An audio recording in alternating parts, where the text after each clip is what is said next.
Mirage നമ്മുടെ ജിത്തു ജോസഫിന്റെ ഏറ്റവും പുതിയ സിനിമയാണ്. ആസിഫ് അലി, അപർണ ബാലമുരളി, ഹക്കീം ഷാ എന്നിവരൊക്കെ പ്രധാന കഥാപാത്രങ്ങളായി വന്ന സിനിമ ഞാൻ അങ്ങനെ ഫസ്റ്റ് ഡേ പോയി കണ്ടു. ആൻഡ് സിനിമ എങ്ങനെയുണ്ട് എന്ന് ചോദിച്ചാൽ എനിക്ക് പേഴ്സണലി സത്യം പറയാലോ വളരെ ശോകമായിട്ടുള്ള ഒരു ഫസ്റ്റ് ഹാഫും പിന്നെയും വാച്ചബിൾ ആയിട്ടുള്ള ഒരു സെക്കൻഡ് ഹാഫും റെസ്റ്റ് ഓഫ് ദ മൂവിനെ വെച്ച് കമ്പയർ ചെയ്യുമ്പോൾ വളരെയധികം ഭേദപ്പെട്ട ഒരു ഫൈനൽ ആക്ട്. അതാണ് എൻ്റെ personal opinion on mirage. Overall എനിക്കൊരു ആവറേജ് എക്സ്പീരിയൻസ് മാത്രമാണ് മിറാഷ് തിയേറ്റേഴ്സിൽ സമ്മാനിച്ചത്. ആൻഡ് ആദ്യം തന്നെ നമുക്ക് ഫസ്റ്റ് ഹാഫ് തുടങ്ങാം. ഫസ്റ്റ് ഹാഫ് സത്യം പറയാലോ വളരെ പ്രഡിക്റ്റബിൾ ആയിട്ടുള്ള ഒരു രീതിയിലുള്ള എൻഗേജിങ് എലമെൻറ്റും ഇല്ലാത്ത വളരെയധികം എന്നെ ലാഗ് അടിപ്പിച്ച ഒരു ഫസ്റ്റ് ഹാഫ് ആയിരുന്നു മിറാഷത്തെ ഫസ്റ്റ് ഹാഫ്.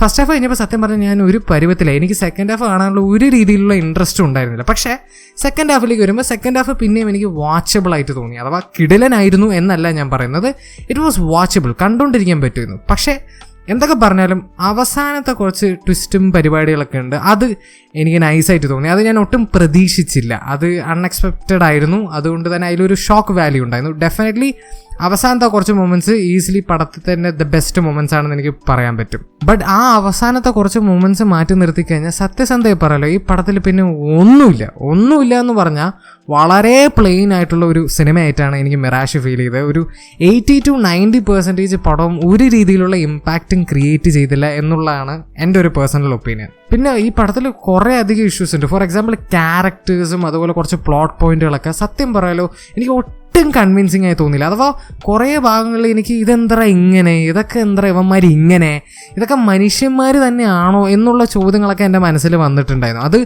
ലോജിക്കൽ ഇഷ്യൂസ് കൊണ്ട് മാത്രമല്ല, ക്യാരക്ടേഴ്സും അതുപോലെ ആ പ്ലോട്ട് പോയിന്റുകൾ പ്രസൻറ്റ് ചെയ്ത രീതി കൊണ്ടും എനിക്കത് ഫീൽ ചെയ്തിട്ടുണ്ടായിരുന്നു. കാരണം അത്രയ്ക്കും ഫോഴ്സ്ഡ് ആയിട്ട്, ഭയങ്കര ഓക്വേർഡായിട്ട്, അത്രയ്ക്കും ആർട്ടിഫിഷ്യൽ ആയിട്ടുള്ള കുറേ പരിപാടികൾ ഈ സിനിമയിൽ ചെയ്തു വെച്ചിട്ടുണ്ട്. അതൊന്നും ഒട്ടും കൺവിൻസിങ് ആയിരുന്നില്ല ഈ പടത്തിൽ.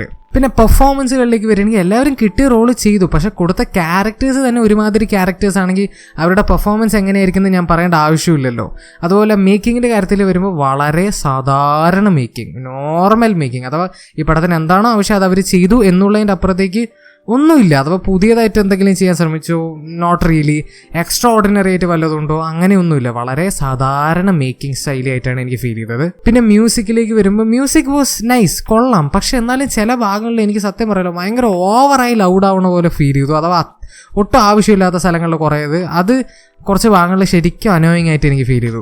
അങ്ങനെ മൊത്തത്തിൽ കുറേയധികം ഇഷ്യൂസ് ഉള്ള ഒരു സിനിമയാണെങ്കിൽ ഒരു ടോട്ടാലിറ്റിയിൽ എനിക്ക് ഒരിക്കലും ഇതൊരു മോശം സിനിമ എന്ന് പറയാൻ പറ്റില്ല, ബട്ട് ഒരു നല്ല സിനിമ എന്നും എനിക്ക് പേഴ്സണലി പറയാൻ പറ്റില്ല. ഒരു വളരെ മീഡിയോക്കർ ആയിട്ടുള്ള അല്ലെങ്കിൽ ഒരു ആവറേജ് ആയിട്ടുള്ള ഒരു ജിത്തു ജോസഫ് മൂവി ആയിട്ടാണ് എനിക്ക് മിറാഷ് പേഴ്സണലി ഫീൽ ചെയ്തത്. ബട്ട് അതാണ് എൻ്റെ ഒപ്പീനിയൻ ഓൺ മിറാഷ്. നിങ്ങൾ സിനിമ കണ്ടവരാണെങ്കിൽ നിങ്ങളുടെ ഒപ്പീനിയൻ കമന്റ് സെക്ഷനിൽ ഡ്രോപ്പ് ചെയ്യാൻ മറക്കരുത്. ആൻഡ് വീഡിയോ ഇഷ്ടപ്പെട്ടെങ്കിൽ ലൈക്ക് ചെയ്യുക, ഷെയർ ചെയ്യുക, സബ്സ്ക്രൈബ്, നോട്ടിഫിക്കേഷൻ ബെൽ അമർത്താൻ മറക്കരുത്. And I will see you guys in next video. By.